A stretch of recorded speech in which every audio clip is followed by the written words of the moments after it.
गुरु जी की बातें। अच्छा, कौन है?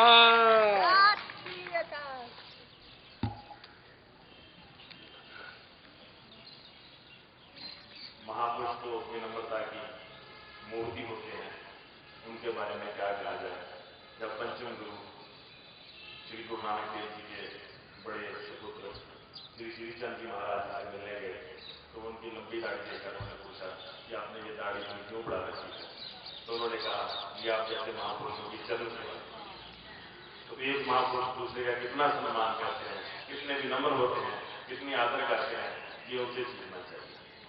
तो दोनों भी खुशियां एक दूसरे का सम्मान कर रहे हैं, ये तो भरत में लाभ है और इससे ज्यादा क्या है।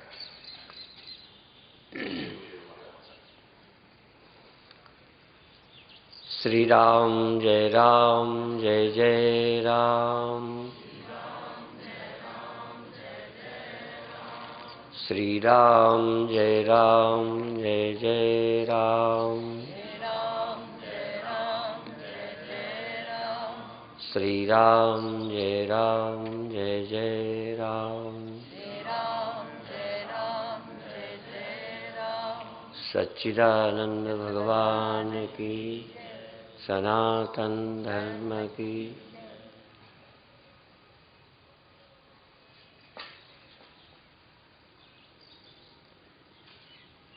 पाने का उपाय कठिन नहीं है, सरल उपाय पाइबे केरे।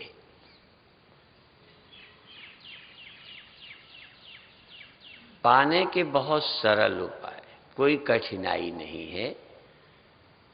और आज एक बात और कह दूं, लोगों को बहुत भ्रांति है कि देहाध्यास का अर्थ है दर्द मालूम पड़ना। देहाध्यास का मतलब है और कुछ होना नहीं। देहाध्यास का अर्थ इतना ही है कि आपके किसी गहरे में लगता है कि मैं देह हूं, ये देहाध्यास है।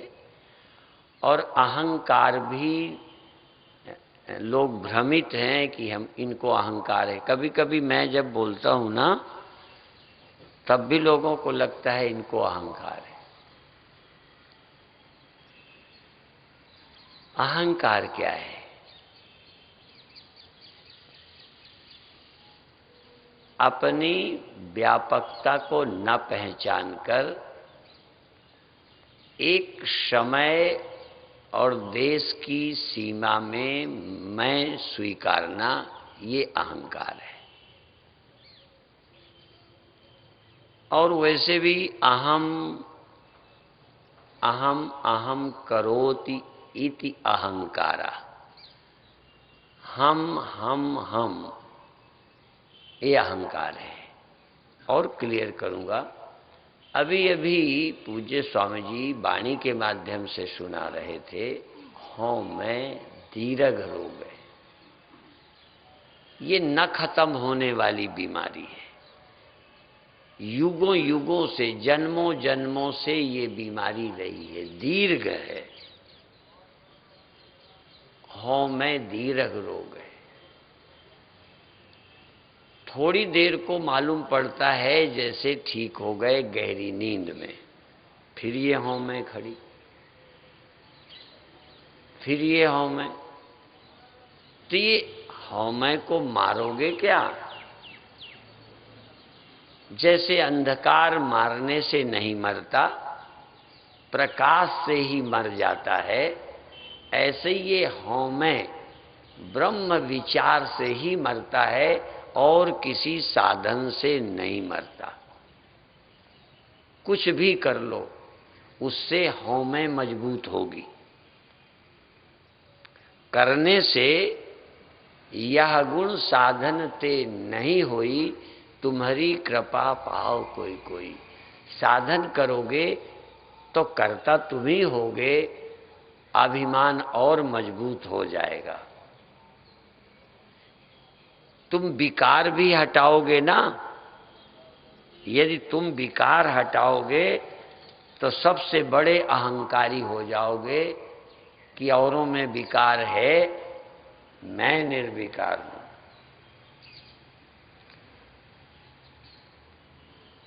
इसलिए यहां तक का है कि ज्ञानी होगे ना तो ज्ञानी होने का भी अहंकार हो जाएगा।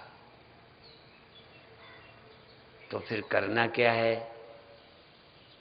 ब्रह्म के सिवा अपनी सत्ता कुछ भी किसी रूप में मानना, बस यही अहंकार है। परमात्मा से, ब्रह्म से भिन्न और कुछ हो, बस ये अहंकार है। चाहे फिर जीव हो, चाहे साधु हो, चाहे ज्ञानी हो, शुरू में वो ठीक है। शुरू में तो आप करता हो तो साधन भी करोगे, ज्ञान भी प्राप्त करोगे, पर ज्ञान के बाद में भी यदि तुम ज्ञानी बने रहे तो भाई ज्ञानी कौन हुआ, किसको हुआ, और ज्ञान के बाद बना रहा क्या? जरा अभी बात सुने, जैसे बर्फ की बात सुन रहे थे ना, सूरज किरण मिली जल का जल हुआ राम। सूरज की किरण मिली, बर्फ पानी थी, पानी हो गई। वहां चूंकि समझाना एक प्रक्रिया है, मजबूरी है, और वेदांत को समझाना बहुत सरल बहुत कठिन है। चूंकि अभी तक बर्फ थी तो पिघलकर पानी होने पर भी उसको याद है कि मैं बर्फ थी, बर्फ से पानी हो गई।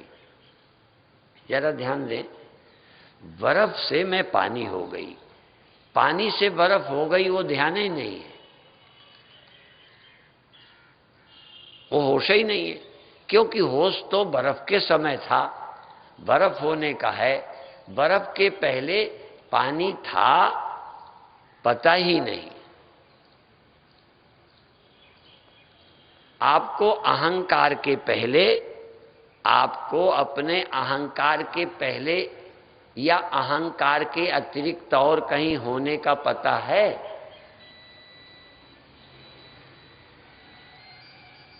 ऐसा है जैसे अहंकार तो आपका जीवन है,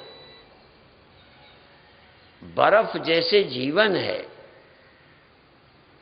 इसलिए बर्फ ही सोच में रही, इसलिए बर्फ न रहना ऐसा जैसे हम बर्फ से पानी हो गए।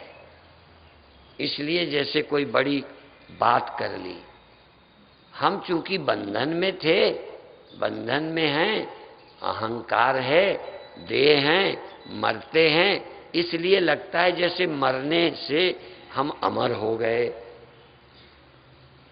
चूंकि आप मरने वाले हैं इसलिए अमर होना कहोगे ही, पर थोड़ा सावधान होगे तब आपको ये भी सोचना होगा हो गए या हैं, अमर हो गए या हैं। अभी एक बहुत अच्छी बात स्वामी निर्मल चेतन जी ने सुनाई कि भाई सूरज की किरण मिली तो बर्फ पानी क्यों हुई, पेड़ क्यों पानी नहीं हुआ, पत्थर क्यों पानी नहीं हुआ, तुम अमर क्यों हो गए? यदि मरना आपकी सच्चाई थी तो अमर नहीं होते। मरना आपकी एक भ्रांति थी, वो भ्रांति गई तो अमर के अमर हो गए, या कहो अमर थे, अमर ही हैं। अब हो गए भी इसलिए कि अपनी पूर्व वृत्ति का अनुवाद है, पूर्व अनुभव की याद है। इसी तरह से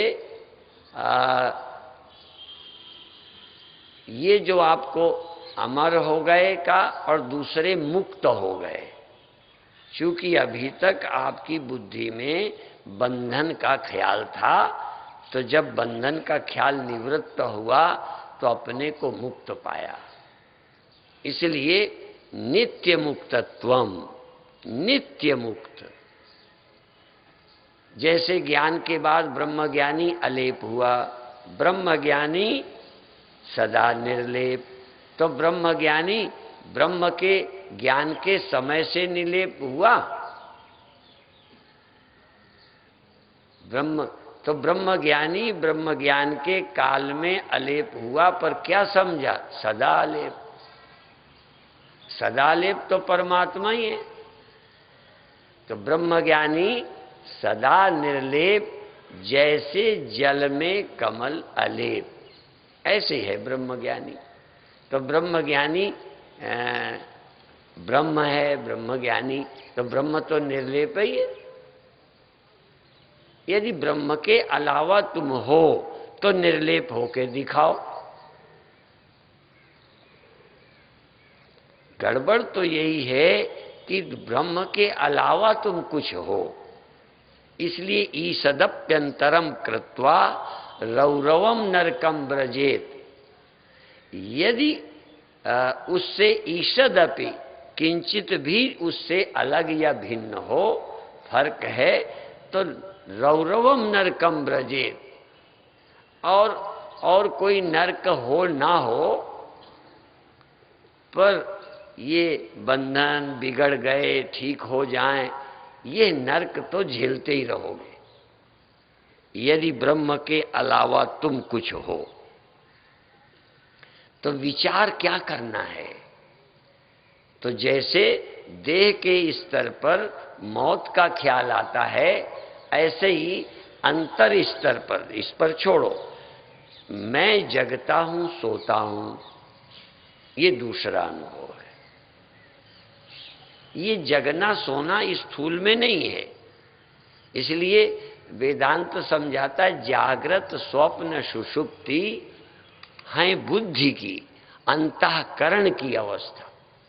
कल परसों मैंने बताया था कि देखो, प्राण चलता रहता है, प्राण नहीं जागता। सोने पर प्राण चलता रहता है, पर देह का पता नहीं, इसलिए प्राण चेतन नहीं है, प्राण ज्ञाता नहीं है। जब बुद्धि आती है, जागना आता है, तो देह का पता चलता है। तो जागना किसका है? अब चेतन जागता है और चेतन सोता है। चेतन इतनी देर से है, यहां है। ये तीन भ्रांतियां हैं। पर भ्रांतियां भी बुद्धि के अंतःकरण में ही है। बुद्धि अंतःकरण में ही भ्रांति है और इन्हीं की निवृत्त होनी है, बस। देह को कोई भ्रांति नहीं है, देह को भ्रांति नहीं होती। देह होने की भ्रांति भी अंतःकरण में है। और मैं विकारी हूं, जगता सोता हूं, या मैं सीमित हूं, इतने दिनों से हूं, इतने दिन के बाद न रहने की संभावना है, या शरीर तक ही मैं हूं, शरीर न रहेगा तो मैं भी साथ ही मर जाऊंगा। पर अभी तो शरीर रहते ही मर जाते हो। तो जागृत सदा नहीं रहता। चेतन किसे कहते हैं?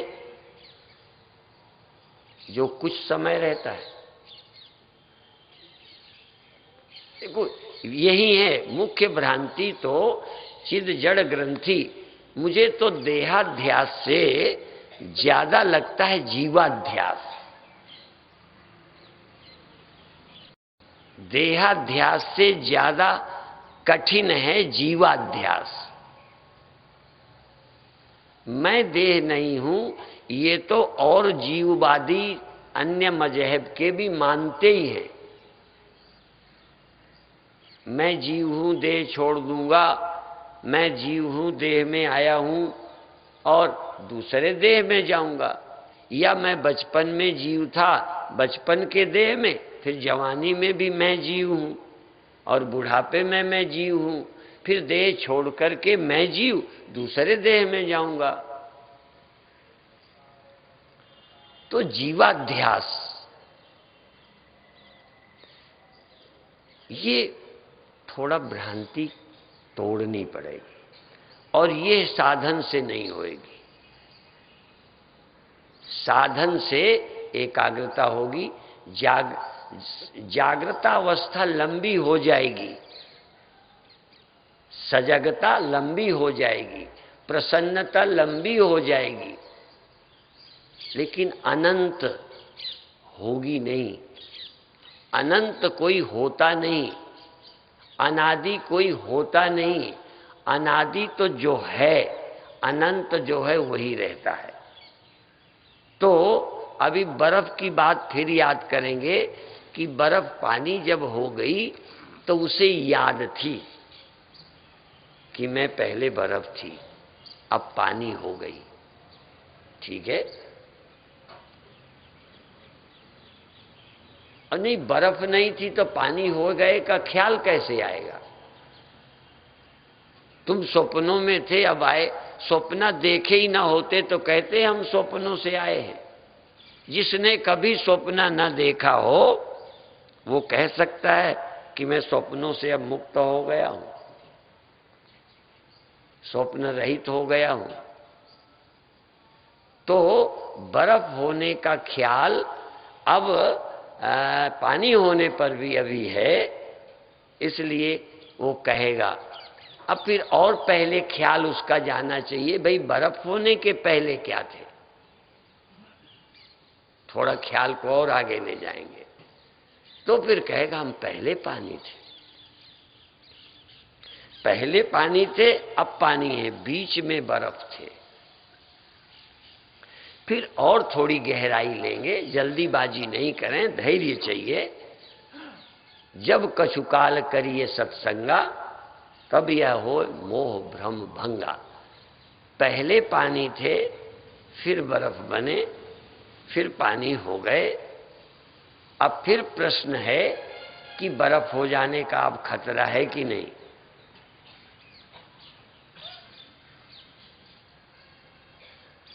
तो भ्रांति क्या है, थोड़ा समझना है।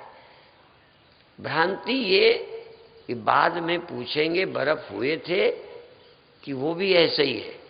तो पानी तो सचमुच बर्फ हो भी जाता है, फिर पानी होता है, पर ये आत्मा, ये ब्रह्म जीव हो भी नहीं गया और अब ब्रह्म वापस हुआ भी नहीं। जीव होने की सिर्फ भ्रांति हुई है और भ्रांति की निवृत्ति हुई है, कोई हम ब्रह्म हुए हुआ ही नहीं।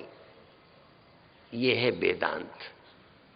इसलिए न मुमुक्षुर न निरोधो न चोत्पत्तिर न च बद्धो न साधका न मुमुक्षुर न वै मुक्त इत्तेषा परमार्थता। परमार्थ ये है कि बंधन आपको लगता है, इसलिए मुक्ति आपकी करनी है, पर जब मुक्ति का पता चलेगा ना तो ऐसा भी नहीं लगेगा कि मुक्त हुए। मुक्त हुए का मतलब अभी भी जीवाध्यास आपकी खोपड़ी में बैठा है। मुक्त हुए का मतलब बंधन की स्मृति बैठी है। ऐसे बोलते हैं अब हम अमर भये न मरेंगे, इसका मतलब आपकी बुद्धि में अभी तक जो मरने का ख्याल था वो सच्चा था क्या? तो मरने का ख्याल चूंकि था इसलिए अमर भय। इसलिए गोस्वामी जी ने ये कह दिया, बहुत अच्छा, ज्ञान कहे अज्ञान बिन, तम बिन कहे प्रकाश, निर्गुण कहे सगुण बिन, सो गुरु तुलसीदास। बंधन के बिना कोई मुक्ति कहे, जिसने बंधन ही न जाना हो वो कहे मुक्ति। जिसने मृत्यु का ख्याल ही ना हुआ हो अमृत को पहचाने, अमर क्या होता है। और जिसने विकार की भ्रांति ही ना हुई हो, विकार की, वो निर्विकार होने का ख्याल कैसे। तो अब आप पहले चैतन्यता का स्मरण करना सीखो। चैतन्यता का, देह का मैं नहीं कहता, अभी ब्रह्म छोड़ो, अभी और सब कुछ छोड़ो। चैतन्यता आंखों से मिलकर देखती है, चैतन्यता कानों से मिलकर सुनती है, और ये चैतन्यता, चैतन्यता, चेतन नहीं बोलता मैं, चैतन्यता सुबह आई, ये सब कुछ मालूम पड़ने लगा। सुबह सुबह देह आया ना आपका, बोलो, सुबह सुबह कौन आया? देह आया। अच्छा अच्छा, मैं इसलिए कि ज्यादा मुझे नहीं पूछना, बस थोड़ा एक झटका देना है। सुबह देह तो यहीं पड़ा था, तो जो आया वो कौन था? ये पड़ा था, इसको मैं कहूं कि जो आया उसे मैं कहूं?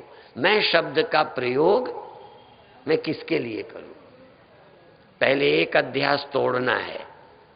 सुबह सुबह चैतन्यता आई, वो चैतन्यता कौन है? चैतन्यता आई मैं नहीं। अच्छा, और चैतन्यता आई तो चैतन्यता में मैंपन करूं कि जहां आया इसमें मैंपन करूं? इसको मैं कहूं जहां आया, या जो आया उसे मैं कहूं?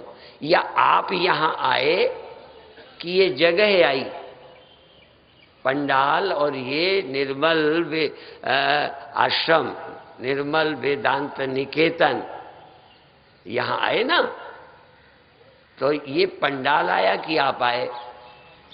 तो आप मैं पंडाल को कहोगे, आकर के इसे कहोगे मैं? अच्छा, जिसे छोड़ आए वो मैं को छोड़ आए?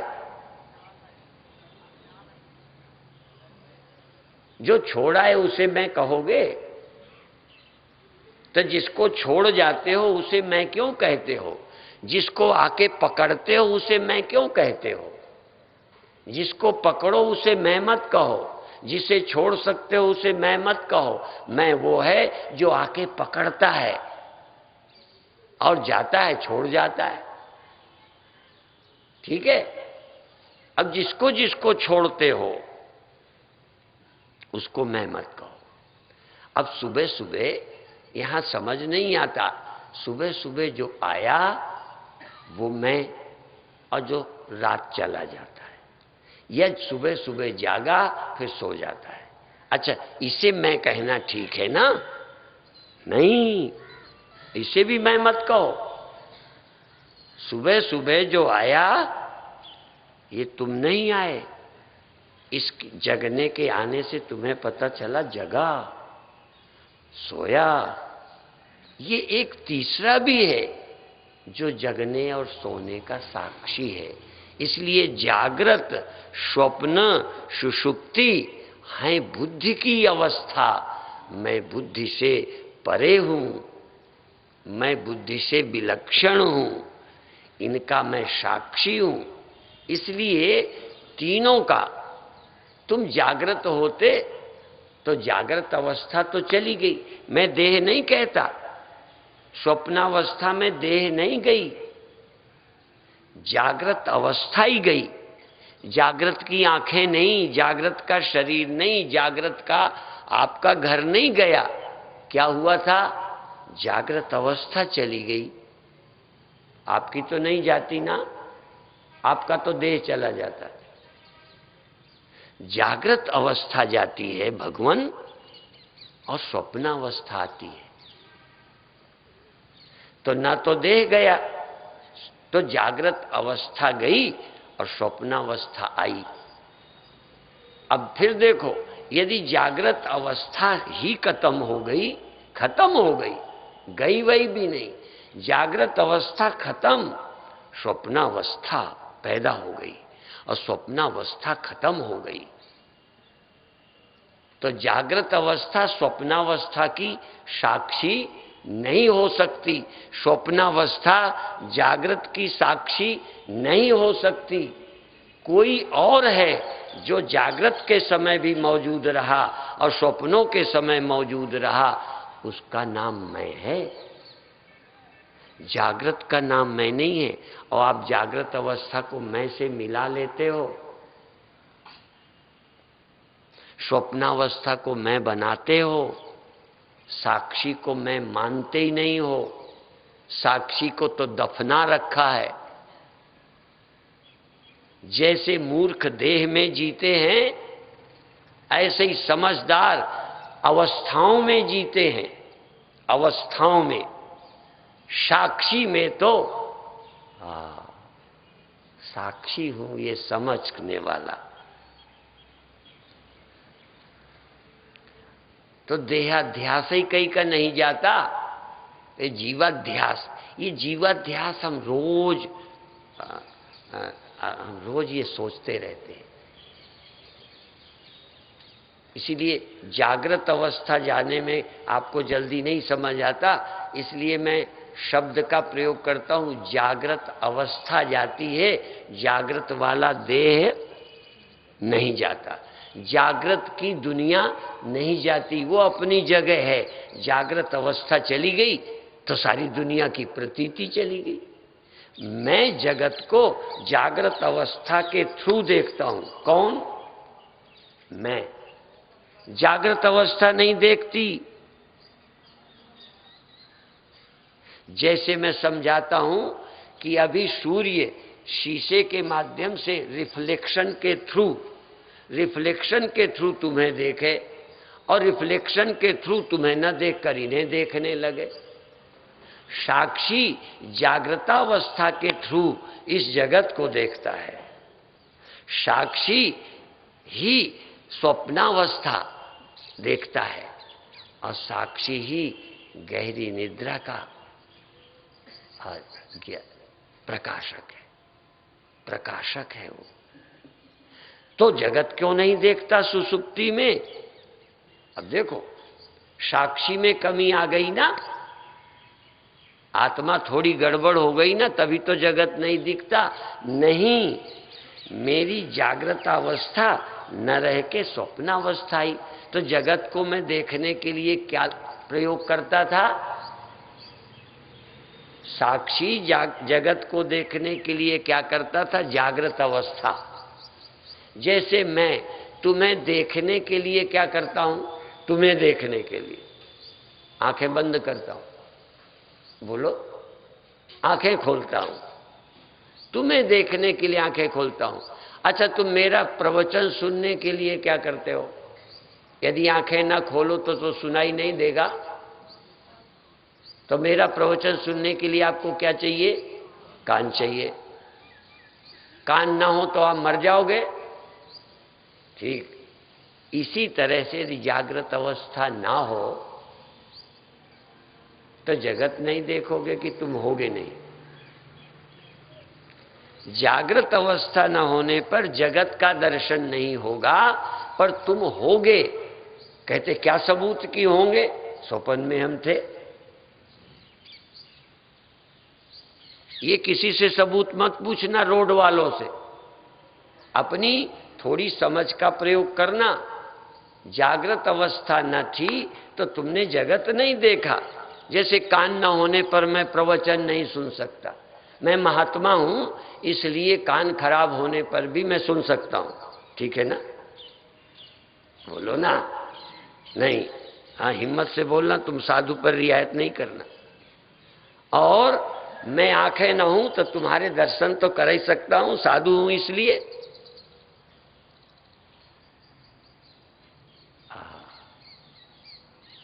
और मैं साधु इसलिए बिना जागे, जागृत अवस्था न होने पर भी मैं अमृतसर को और भक्तों के दर्शन किया करता हूं। ठीक है ना? नहीं करता लोग।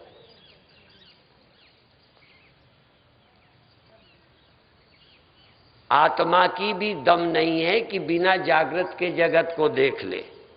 आत्मा में भी दम नहीं है कि अंतःकरण की अवस्था चेंज हुए बिना स्वप्न हो जाए और सुषुप्तावस्था हो जाए तो स्वप्न देखे। कोई सुषुप्ति में स्वप्न देखे। हम तो कहते ही सुषुप्ति उसको है। तो आत्मा बिगड़ गई ना। आत्मा बिना बिगड़े उसके यंत्र, जैसे ये बाह्य करण है, ये बाह्य करण है, वो अंतःकरण है। जैसे बाह्य करण घटते बढ़ते हैं, आपकी आंखें, मैं अभी ऑपरेशन कराया, मेरी आंखों में गड़बड़ी तो नहीं आई थी ना? बोलो, मुझे शौक था ऑपरेशन का, नहीं? अच्छा अच्छा। तो जैसे इंद्रियों की शक्ति अंधपना, मंदपना, पटुपना होता है, ऐसे ही बुद्धि की जागृत, स्वप्न, सुसुप्ति अवस्थाएं होती है। हमारी तो नहीं होती ना। यदि कोई योगी भी कहे कि 3 अवस्थाएं नहीं होती, तो कुछ दिन उसके साथ रहना। इसलिए क्यों? आदमी जानिए बसे और सोना जानिए कसे। सोना को कसकर देखना चाहिए और आदमी को बस कर देखना चाहिए। और देखो, इतना मैं बेईमान हूं, हाँ, इतना मैं झूठा हूं, क्योंकि मैंने अभी एक जगह कह दिया कि ये सारी दुनिया भगवान कहते हैं मुझसे हुई है, तो एक शब्द कहा, या तो बहुत बड़े गपोड़े हैं, और यदि ये सच्चाई है तो भगवान आदमी नहीं है। यदि सारी दुनिया उनसे हुई है, ये बात सच है, तो वो आदमी नहीं हो सकते, और कोई आदमी ये कह ही नहीं सकता कि दुनिया मुझसे हुई है, और कहता है तो फिर गपोड़ा होगा। तब मैं देखो आज अपनी गप बताऊं, कितना हम लोग बोलते हैं, तो या तो हम गप मारते रहते हैं, धन्य है तुम्हारी छाती जो रोज सुनते रहते हो। वैसे कोई झूठ बोल दे, ये साधु झूठा है, ये बोलता है, हम रोज झूठ बोलते रहते हैं। क्या बोलते हैं? अहम भोजनम नैव भोज्यम न भोक्ता चिदानंद रूप शिवोहम शिवोहम। हम कभी खाते नहीं है और रोज आप खिलाते हो, है ना गप्पी? और हम गप्पियों का विश्वास करते हो ना। और हम कहते हैं हम आदमी नहीं है, ब्रह्म है। अब बोलते हैं, अब ये हमारी गप्पियों की बात का भरोसा कौन करे? हम देह नहीं है, नहीं है। और हम, और बताएं, हम कभी सोते नहीं, कभी कभी सोए ही नहीं, और कभी जगते भी नहीं।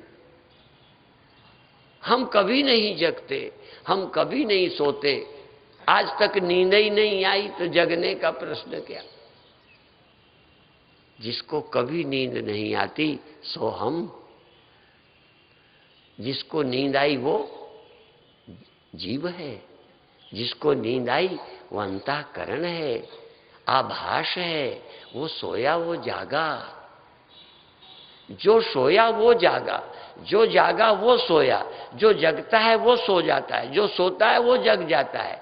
साक्षी कभी न सोया, न कभी जागा, न आया न गया। और एक और भ्रम है कि साक्षी यहां अकेला है। ये श्लोक सर्वधि साक्षी भूतम, ये कैसे? जैसे ये गप है, ऐसे ये भी एक गप है कि मैं सर्व का साक्षी हूं। ये कैसे मान लिया मैंने? सर्व का साक्षी, इतना तुम समझ जाओ ना वेदांत,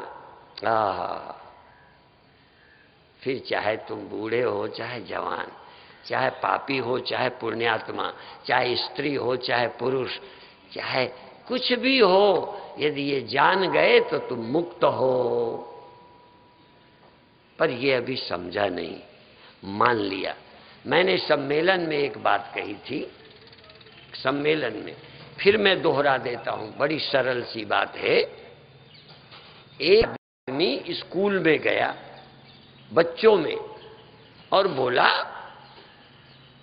कहता है कि हवाई जहाज दिल्ली से कलकत्ता इतनी स्पीड में चला और इतनी देर में कलकत्ता पहुंच गया। तो कहता है बताओ मेरी उम्र कितनी है? हाँ, पूछा उसने बच्चों से उम्र कितनी है, तो किसी बच्चे को तो आया ही नहीं, इसका उत्तर नहीं आया बच्चों को। वो बहुत सीधे थे, हिसाब लगा ही ना पाए। अध्यापक जो थे पढ़ाने वाले, उनको भी उत्तर नहीं आया। बेचारे अब क्या करें, डिप्टी साहब के सामने क्या बोले। कहा जिसको आता हो हाथ उठाए। एक लड़के ने हाथ उठा दिया, हाथ उठाया, बड़े मजेदार हाथ उठाया। कहते हैं तुमको आता है? कहने लगे हाँ। कहते फिर बताओ मेरी उम्र कितनी है? कहते 40 वर्ष। और ये बात सच है कि वो 40 वर्ष का था। तो उसने पूछा तुमने लगाया कैसे? देखो मजेदार बात तो ये, लगाया कैसे? तो कहता है कि मेरा बड़ा भाई पागल है, आधा पागल है, 20 साल का है, और तुम पूरे पागल हो, इसलिए 40 के ही होगे। गणित उसका ये। तो मुझे ये बता दो तुम ब्रह्म कैसे हो, तुम ये बता दो साक्षी कैसे हो, तुम बताओ अपरिणामी अविकारी कैसे मान लिया। यदि यह तुम सिद्ध कर लो, ऐसे नहीं कि उसने कहा था, जैसे उसने बता दिया फिर ऐसे ही तुम ब्रह्म हो, ये बात तो बिल्कुल सच है, पर मैं भी पूछूंगा उसी डिप्टी की तरह कि तूने बताया कैसे कि मैं 40 का हूं? तुमने कैसे बताया मैं ब्रह्म हूं? तूने कैसे बताया मैं अजन्मा हूं? कैसे बताया मैं अविकारी हूं? बता। इसलिए कि विकार मैंने देखे, मैं उसका चश्मदीद गवाह हूं, और ये परिवर्तन जो हुए मैं रहा, ये नहीं रहे, इसलिए ये मेरे स्वरूप नहीं हो सकते। जो मेरे साथ सदा नहीं रहा वो मेरा मैं नहीं हो सकता, रियल मैं नहीं हो सकता, वो काल्पनिक हो सकता है, स्वप्न हो सकता है। इसलिए इस सच्चाई को समझना चाहिए। और देखो सारी साधनाएं करना आसान है, पर ये वेदांत साधना, ये वेदांत साधना निकेतन है, ये निर्मल साधना निकेतन है। वेदांत जैसी ऊंची कोई दुनिया में साधना ही नहीं है। पर तुम प्रतीति को पकड़ोगे, मैं मर जाऊंगा, तो तुम्हें कौन अमर कर दे? अब तुम्हें देह दिखता है तो जरा ये तो सोचो कब दिखा, 24 घंटे क्यों नहीं दिखा? फिर क्या हुआ जब नहीं दिखा? कहना अंतःकरण की अवस्था चेंज हुई। तो अंतःकरण की चेंज अवस्था को तुमने कैसे जान लिया? तुम कौन हो? अंतःकरण की अवस्था के परिवर्तन का साक्षी देह है क्या? और परिवर्तन का साक्षी जो परिवर्तित हुआ वो है क्या? जो खुद बदल गया वो साक्षी रहा क्या? हो सकता है क्या? जो खुद चला गया जागृत, वो स्वप्नों का साक्षी होगा क्या? जो स्वप्न ही के स्वप्ने चले गए, वो जागृत अवस्था को स्वप्नों ने देखा क्या? इसलिए ना तो जागृत अवस्था दृष्टा है, ना स्वप्नावस्था दृष्टा है, ना सुसुप्ति दृष्टा है। दृष्टा तो मैं अकेला हूं, और मैं ही अविनाशी हूं, और कोई नहीं है। अब तुम कहोगे ये गुस्सा क्यों आ जाता है? आप कहोगे भूख क्यों लग जाती है? ये प्रश्न बिल्कुल नासमझों के हैं, अज्ञानी के हैं। भूख लगेगी, तुम देह नहीं हो, ये बात पक्की है। तुम जीव नहीं हो, तुम आभास नहीं हो, या तुम ही आभासित बिना बदले। दूसरी बात समझो, सूर्य बिना चेंज हुए रिफ्लेक्शन बनता है। सूर्य बिगड़ कर रिफ्लेक्शन बोलो नहीं बनता। ध्यान रखो, तुम बदल के जागृत नहीं होते, तुम बदल के स्वप्न नहीं होते, तुम नहीं बदलते हो। साक्षी बिगड़ कर चिदाभास नहीं बनता, आत्मा बिगड़ कर जीव नहीं बनता, सिर्फ दिखता है। इसलिए पानी बदल के बर्फ बनता है कुछ परिणाम होता है, यद्यपि वो वापस पुनः हो जाता है। मैं ऐसा भी नहीं हूं कि कुछ देर जीव हो जाता हूं फिर ब्रह्म होता हूं, सिर्फ भ्रांति है होना। मैं सदा एक रस हूं, यही सच्चाई है। इस सच्चाई को समझने की कोशिश करिए। शेष चर्चा शाम को फिर करेंगे। और 5 मिनट आंख बंद कर लो।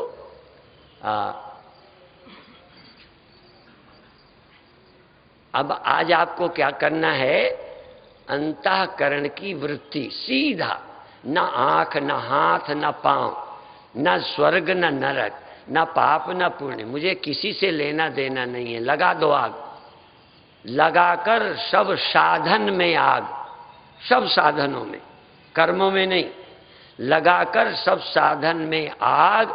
अरे तू निज स्वरूप में जा, तू कौन है? तो सीधा अपनी अंतःकरण की वृत्तियों को देख कि अब कहाँ है। न सुला न जगा, न रोक न भेज, तू करता नहीं, तू सिर्फ वृत्ति को देख कहाँ गई।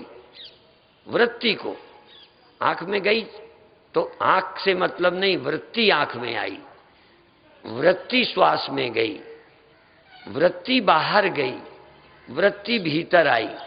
तू वृत्ति को देख, वृत्ति जहां गई ठीक है, वो भी गई तो, पर महत्व तो गई उसका नहीं, बस वृत्ति को।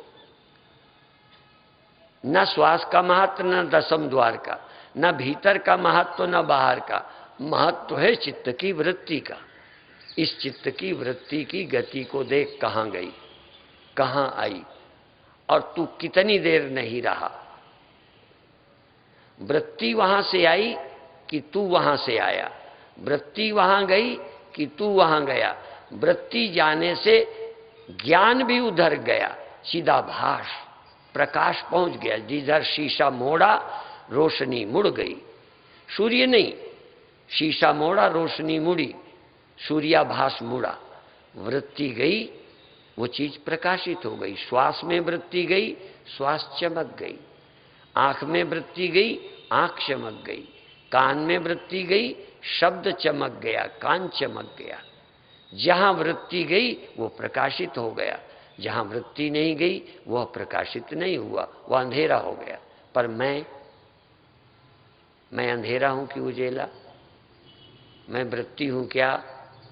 मैं कहां से लौटा, मैं कहां गया? इसलिए अचलो यम सनातना, ये आत्मा अचल है। ये नहीं कि चलने रोक, आत्मा को स्थिर कर ले, बुद्धू। आत्मा अचल है, तू रोकेगा आत्मा को? आत्मा को चंचल है क्या? जो चलती है उसको देख, आत्मा अचल है, पहचान। और अहंकार सीमित है, अहंकार एक जगह है। चैतन्य अहंकार में ही अकेला नहीं है, चैतन्य अहंकार में भी है। और जहां अहम अहम नहीं करता, जहां मैं करके पता नहीं चलता, तहां भी चैतन्य है।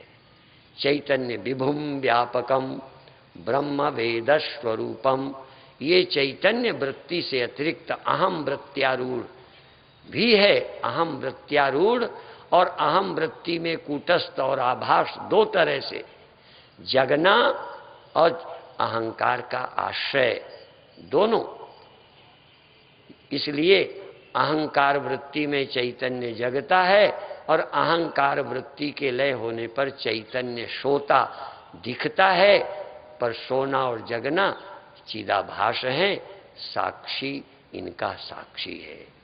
इस सत्य को तू खोज, इस भ्रम को तोड़, तू और कुछ करने में न लग। अब को जिंदगी कैसे जिए, क्या करें, तू कुछ न कर तब भी जिंदगी चल रही है, चलेगी। कोई पूछे कि जवानी से बुढ़ापा कैसे लाएं, या बुढ़ापे को जवानी में कैसे लौटाएं, बचपन को जवान कैसे करें, नींद कैसे खोलें, कैसे नींद में जाएं, ये यंत्रवत चलता है। इसको लाना करना नहीं है। भ्रांति थी तुझे अपने आत्मा की, वो भ्रांति तूने तोड़ ली। यही जीवन की धन्यता है। ओम शांति शांति शांति। शाम की सभा होगी, आप लोग अधिक से अधिक संख्या में आकर लाभ उठाएं। ये इतवार का दिन है, हाँ इतवार करो, हाँ थोड़ा इतवार करो, इतवार को हाँ शायद काम बन जाए। है कुछ भी नहीं, बिल्कुल आसान है, पर अभी कह रहे ना बात बन जाए तो कुछ और बात, मनी तो बातों का बनाना कुछ और है, ये बातें बनाना नहीं समझना ही है बस। यदि बन जाए तो बन जाए, नहीं तो लगे रहो, फिर ये फिर वो। ओम शांति। सहायता कर सके उसका लाभ लें। धन्यवाद। शाम की सभा ठीक 5 बजे शुरू होगी, कृपया समय पर पधारें और इस ज्ञान यज्ञ का पूरा लाभ लें। ओम पूर्णमदः पूर्णमिदं पूर्णात् पूर्णमुदच्यते पूर्णस्य पूर्णमादाय पूर्णमेवावशिष्यते। ओम शांति शांति शांति।